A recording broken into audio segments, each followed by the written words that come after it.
I needed to see this and hear about this. At this point, I'm not that concerned about the financial stuff anymore. I'm wanting to know, where is this altar? And so I asked him, I said, can you take me to this altar? I often pray over these things, and it's very beneficial for the land and for the country and for the people. Can I go to this altar and see it? He said, I can take you to the altar, but you can't see it. And I said, why can't I see it? Is it buried? He said, no, it's not buried, but it has a house built on top of it. I said, who would be crazy enough to build their house on top of a blood sacrifice altar? He said, well, Rockefeller was. Okay. Can we go there? And he said, yeah, it's just a short walk. Come on. And we've actually, had already walked by it. So he said, I've got the keys. He said, normally nobody can go in.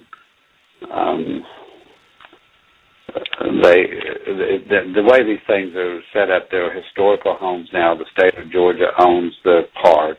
They lease it out to another group, the hotel, to run, but the houses are maintained on the National Historical Register, and they're part of the state park.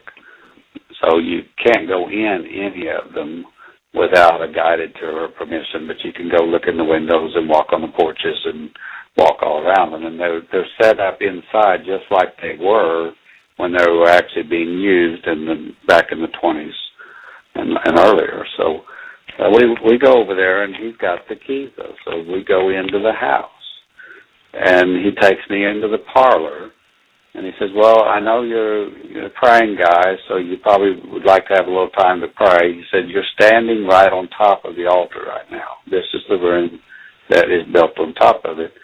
He said, I'm just going to go over here and sit down for a few minutes and read the newspaper, and I'll let you pray and do whatever you need to do. The room that they were sitting in when they drew up the entire legislation and plan to pass it that became the Federal Reserve Act. So this was the conception.